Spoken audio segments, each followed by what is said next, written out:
Welcome, I'm Mercurial Mercenaries for a very, very special edition of the One Listen Review. For a start, it's more like the 1 millionth listen review. This is going to be quite a talky episode because I've got a reasonable amount to say. This is an album that has a story both associated with it, which only the members of the band really know, but also associated with my life. This album is by a band called Yes, and it's called Fragile! This is kind of a time travel album. This is an album. Physically, this cardboard and vinyl is a thing that has travelled through time with me. Ever since I was a little boy, this album and me have never been apart. There's a story to it. When I was a kid, my next door neighbour was a dustbin man.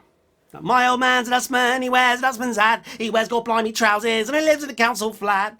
What would you call them in America or around the rest of the world? A refuse collector? He was a dustbin man. And he'd go round in the mornings collecting the rubbish from people's houses, from their bins outside. And he would...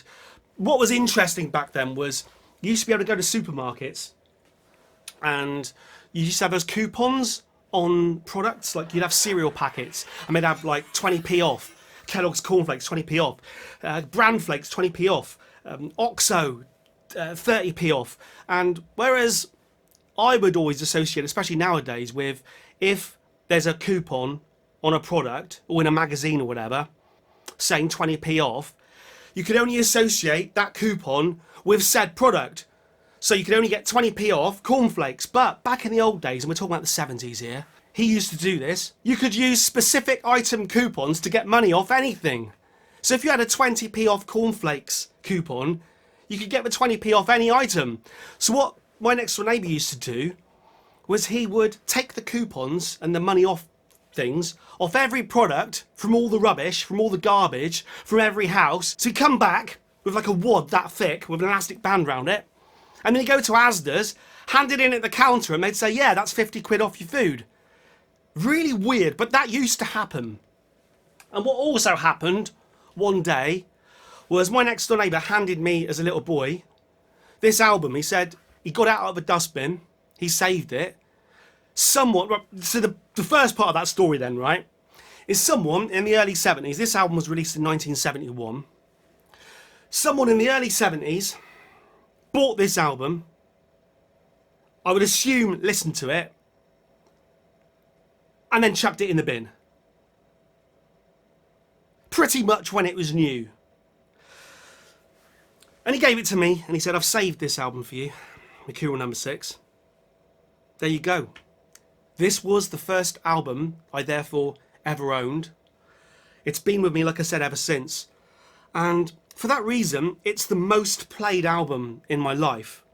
I'm not sure how many times I've played it, but in terms of actual time span, this album's... I'm almost as old as this album. And it therefore means a lot to me. Now, it's a gatefold. Gatefold! This...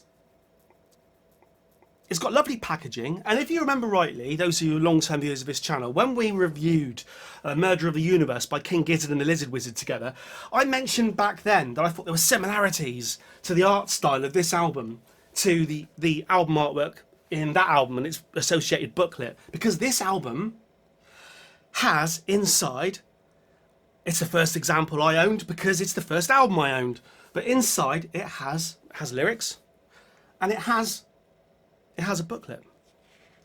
And from the minute I got the Murder of the Universe album, I thought that it was very much in keeping with this kind of album artwork here. Can you see that?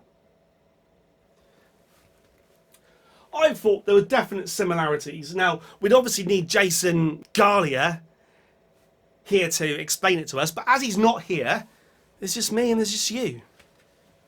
But this album, played by a Mercurial number 6 child, and then a Mercurial number 6 teenager, and then a Mercurial number 6 man, and now regressed back to childhood, a Mercurial number 6 child. This album's been with me the entire way.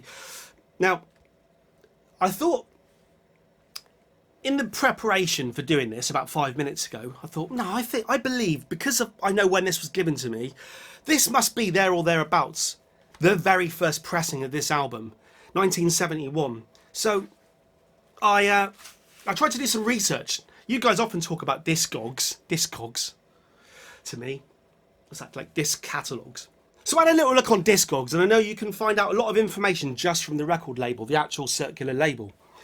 And what was interesting is there's lots of variations of this album apparently, first pressing wise, but I couldn't find this one. I'll just explain it to you. I'd like someone to, on this channel, to just tell me about it, right? For a start, there are versions of this that have yes or fragile written there in the middle of the green. This one doesn't have that. There's versions that look a bit like this that have made in the UK written there on the red. This version doesn't have that. There's various descriptions of the way the words are laid out on this album, but none of them say that after Cans and Brahms, track 2, extracts from Brahms' 4th Symphony, none of them say that it should break the sentence after the word Brahms. Fine. And then when I look at the groove itself, the inner groove, the etchings on it, it says 2401019A//113. I can find variations of that, but none that are that few numbers.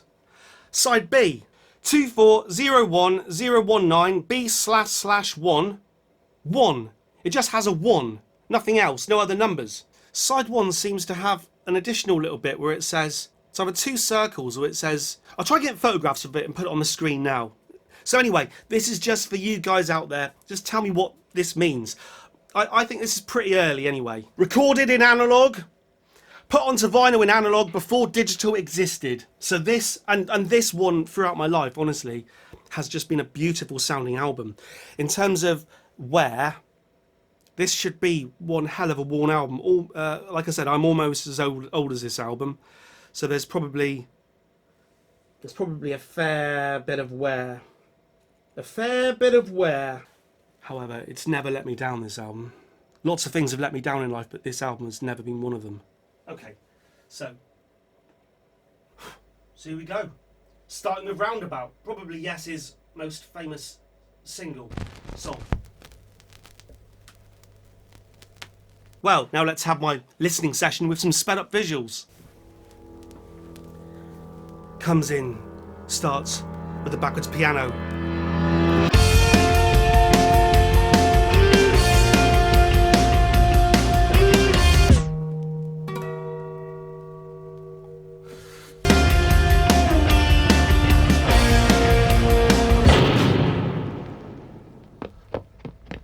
Now the footsteps run away across the stereo stage. This is what I thought music was about. Taking you away to another place.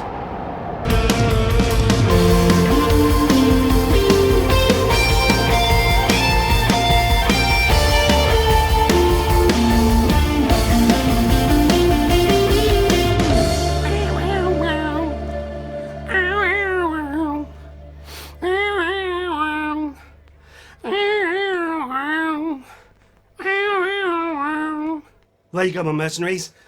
That was Fragile by Yes from 1971. I especially like the cover art. I like the whole concept of the album. I love the sound of the album. I love the individuals involved. I love the fact that they get to give solo performances that are still, to me, band performances. I like the cohesion of an album that could have felt completely separate. I think it has one of the greatest songs of all time, Heart of the Sunrise. I think it has some of the best playing I've ever heard from a rock band individually. And like I say, the way that the people come together, the riffage involving bass guitars and drums and keys and guitars just melding together as one, like you've got a piece of plastic that you're melting. It was originally something, but by the time you finish with it, it's just a gloop. It's a gloop. Fragile by Yes is the gloopy plastic that's gone hard. This album is absolutely a 12 o'clock.